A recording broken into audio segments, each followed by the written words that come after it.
The Diagnosis by Alan Lightman. Copyright 2000 by Alan Lightman.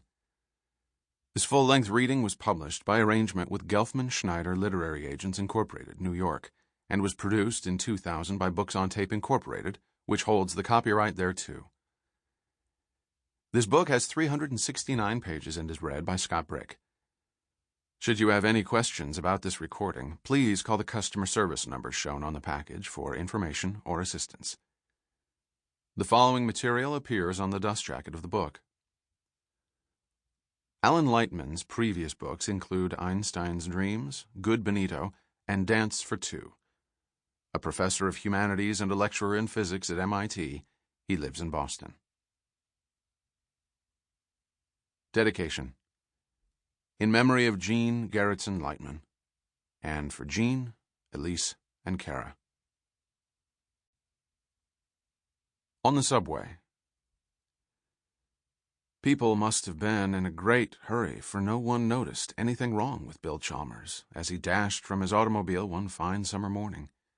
Earnest and dressed in a blue cotton suit, he was immediately swept up by the mass of commuters also galloping from their cars toward the elevators and down to the trains of the Alewife station, a cavernous structure of concrete and crisscrossed steel struts, one end of the Red Line through Boston. At the ground floor, Chalmers presented his pass and rushed through the turnstile. He was halfway down the stairs to the platform when he heard the taut string of electronic beeps and the doors began sliding on train number 1. A woman groaned. Another commuter, a tall, nervous man with squeaky shoes, lunged ahead and ran alongside the train, shouting and slapping his magazine against the red-paneled doors. But the train was already in motion, its steel wheels scraping and squealing so fiercely that several people had to turn up their headsets. The tall man swiveled and shot Chalmers an accusing stare, as if his lack of sufficient speed through the turnstile had caused a half-dozen people to miss their trains. What a jerk, Chalmers thought to himself and looked down at his watch. It was 8:22. 23 minutes to his stop, a 9-minute walk to his building, 2 minutes on the elevator, and he'd be sitting at his desk by 9 o'clock. Assuming the train on track 2 arrived and departed within 4 minutes, as it should. With some satisfaction, he reminded himself that, unlike the ridiculously agitated man with a magazine, he had calculated his morning commute so that he could miss the first train and still arrive at the office on time. Abruptly, he began worrying that the train on track 2 might be late. Never had that happened when he'd missed train number 1, but it was certainly a possibility. Stroking his mustache, he continued down the stairs and looked again at his watch. He mustn't waste the 4 minutes. However, he slowed his descent to drop 50 cents into the cup of a homeless woman sprawled on the edge of the stairs.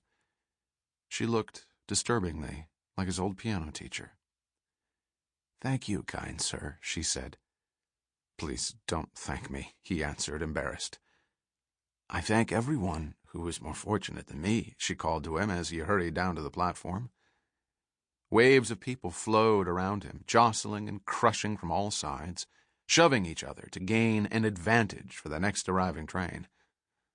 Gulped down in seconds were muffins and rolls, hard-boiled eggs, bananas, coffee, and crackers. Some commuters tried to unfold newspapers in the cramped space, but gave up and contented themselves with staring at the digital sign on the kiosk, where bits of news and the correct time scrolled by in bright glowing dots. The dozens of upturned faces were waxy and yellow beneath the underground fluorescent bulbs. Even in that pale yellow light, if any of those waiting had looked carefully into Chalmers' eyes, they might have observed a faint petrifaction, a solidification, some sign that all was not well. But they did not, occupied with their own busy schedules and the marching dots on the sign. Chalmers himself felt perfectly fit, aside from the normal stresses and aches of a man just past 40, arguably overweight but by no means fat. He glanced at his watch, 8:23, and forged a path to the kiosk. Above his head, the digital sign flickered and hummed, and something clattered repeatedly against the high concrete ceiling, and the air sagged with the burnt smell of hot brake fluid. Several radios blared, jumbling their throbbing bass notes in competing rhythms. Huddled against the kiosk as if battling a strong wind, a woman in a smart linen suit was delivering instructions into a cellular telephone. Chalmers couldn't help noticing that her phone was a new model, considerably smaller and sleeker than his. He took out his own phone from his briefcase. As he began dialing, he found that he was still shaken by the poor woman on the stairs. Her misery had cast a gloom over him, which he tried to forget by pushing the tiny buttons as fast as he could. First, he called Jenkins to make sure that the proper documents would be ready for his 9:15 meeting. All was in order. He hung up and stood on his toes, peering down the dark tunnel of Track 2. Over the track, hundreds of glowing red neon tubes dangled down from the ceiling, one of them broken and blinking like a Christmas tree light. His telephone rang. 2 men reached inside their briefcases thinking it theirs. "Mr. Chalmers, this is Robert again. You didn't tell me if you wanted the Lehman file for the meeting." "No. Thank you, Robert." "Just checking to make sure everything is in order, Mr. Chalmers. We're set for TEM at 10:30. That Jenkins was an excellent young man, Chalmers said to himself. He would remember to compliment him when he arrived at the office. People didn't compliment each other nearly enough. Everyone was too quick to criticize. Chalmers looked at his watch and dialed his voicemail. As the connection was being relayed through space or wherever, who knew exactly where cellular transmissions were at any one instant, he twisted his neck and gazed up at the digital sign. 8:24. Introducing a new feature of Providential Services, Providential Online. Get stock quotations on your pager, minute by minute. Think of Providential Online as work wherever, whenever. PO@provins.com. 8:24. Chalmers fumbled with a pencil and hurriedly copied down the email address before it fled from the screen, while a feminine voice crooned from his telephone receiver, "The Plymouth voicemail system will be disabled for 12 hours, beginning at midnight on June 26th, while Telecom performs an upgrade of the system. At Telecom, progress is our business. You have 3 messages." Which must have arrived in the previous 20 minutes since Chalmers last checked his voicemail. A dog barked. What were dogs doing down here, he wondered. People should be more considerate. Last week he had come within inches of stepping in dog poop. He retrieved his first message. Jasper Alswanger calling. I need to talk... hold on a moment, please. Sorry, that was call waiting. I need to talk to you as soon as possible. You've got my number. Someone was shouting Chalmers' name over the roiling of voices and music and dogs.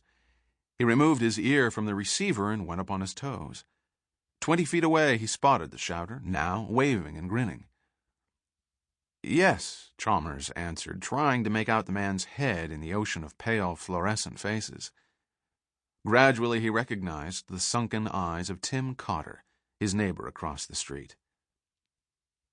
He didn't know Cotter very well. Cotter worked in a small bank somewhere downtown and came home late every night to the loud reprisals of his wife. Chalmers waved back good-naturedly and started to retrieve his second message. Someone elbowed him, shoving the phone into the side of his head. The neighbor continued waving and shouting, "Bill! Bill!" with a definite note of urgency, as if there was something he needed to tell him that moment. "What?" Chalmers shouted back, still standing on his toes. His neighbor didn't seem to hear him, then removed one of his earphones and yelled, "What did you say?"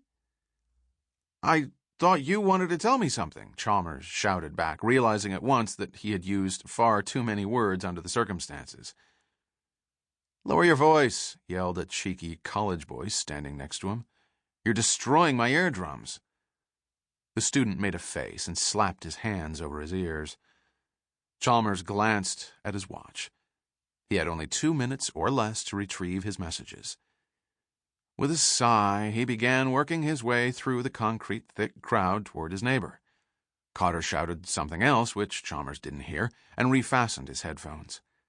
Now Chalmers could see that his neighbor was sitting on some kind of fancy foldable chair, like a beach chair or a country lawn chair. He made a mental note that he should get one for himself. Sample complete. Ready to continue?